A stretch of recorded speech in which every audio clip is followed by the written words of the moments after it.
الحمد لله يعني كيشوف المقابله ما كانت سهله. هذه مقابله ديال 6 نقاط، خصوصا اننا كنا يعني فايتين الفريق، خاصة كنا فايتين بنقطه. هذه المباراه يعني كانت صعيبه. الحمد لله اللاعبين يعني كانوا في كامل جاهزيه، خداو التعليمات ديال المدرب.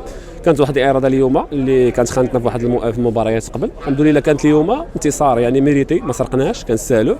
هذا انتصار يخلينا اننا ان شاء الله نناقشوا المقابلات ونحاولوا نخرجوا من هذه المراتب اللي ما كتشرفش المكونات نادي المولوديه الوجديه.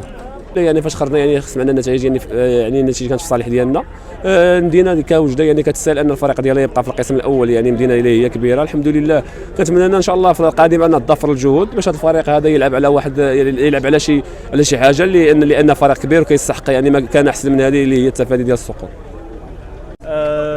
اول حاجه كنبغي نشكر زعما الجمهور اللي جا عاوننا بزاف. كنديروا هذا الانتصار هذا كنا محتاجين له بزاف. كما كتعرفوا يعني المركز ديالنا يعني هذا المركز اللي رحنا فيه يعني ما كيشرفناش حنا كلاعبه، ما كيشرفش الجمهور ديالنا. فالحمد لله هذا الانتصار كنا محتاجين له بزاف. دخلنا عازم باش نحققوا واحد النتيجه ايجابيه. شكر الدراري على القتاليه ديالهم، اللي القتاليه ديال 90 دقيقه. عندنا مقابله صعبه السيمانه الجايه نهار السبت ضد فريق الرجاء. فغنحاولوا نحققوا واحد النتيجه ايجابيه باش نزيدوا نبعدوا على المراكز الاخيره ونتفاداو السقوط. كيفاش ما نكذبش عليك، انا دابا عرفت بلي خريبكا خسرات. كما كتعرف يعني خريبكا خسرت تبقى زعما بعيده علينا. حنا الحمد لله اهم حاجه هو 3 نقاط اليوم. غادي تعاوننا 3 نقاط، غادي تنفسنا اكثر وغادي نزيدوا نخدموا باريحيه كبيره. اول حاجه يعني كما كتعرف يعني انا من الصغر كما تعرف يعني ابن الفريق. وثاني حاجه كنت مشجع، يعني مشجع ديال الفريق. الحمد لله يعني كنشكر الجماهير، يعني انا حاسس بهم زعما ما حاسس بهم، ضربوا واحد المسافه كبيره، يعني موجوده الجديده ضربوا واحد المسافه اللي كبيره. نشكرهم بزاف على المسانده ديالهم لينا، وكنبغي نقول يزيدوا يشجعونا وان شاء الله نبقاو ان شاء الله.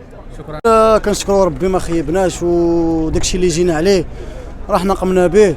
وحنا كنا عارفين من بدايه ديال لا سومين ان المباراه ما غتكون سهله ضد فريق اللي قوي، حتى هو مطالب ب3 نقاط ضروريه باش يحافظ على البقاء ديالو. الحمد لله باجتهاد ديال الدراري وديال الطاقم التقني وديال الجمهور اللي ديما مساندنا وديما متبعنا. الحمد لله ما خيبناش الله، وكنتمناو الافضل ان شاء الله. ما درنا حتى شي حاجه. دابا غادي نفكروا في المقابله الجايه ان شاء الله باش نضمنوا البقاء ان شاء الله ونلعبوا باريحيه. باقي ما درنا حتى شي حاجه، ما نقدرش نقول لك خويا. حنا الحمد لله تنشتغلوا وباقي قدامنا بزاف باش نقولوا الكلمه ديالنا حتى حنا ان شاء الله. ماشي غير مقابله وحده ودازت، كنتمناو نفوزوا بجميع المقابلات الباقيه باش نرتاحوا. وكنبغيو نشكروا بزاف الجمهور ديالنا اللي ديما مساندنا وما كيبخلش علينا بالحضور ديالو. شكرا بزاف لكم. حتى حنا راه كنتقاتلوا وكنديروا داكشي اللي علينا وكلشي كيتقاتل، وان شاء الله حنا كاملين من اجل البقاء، والحمد لله على كل حال. شكرا بزاف.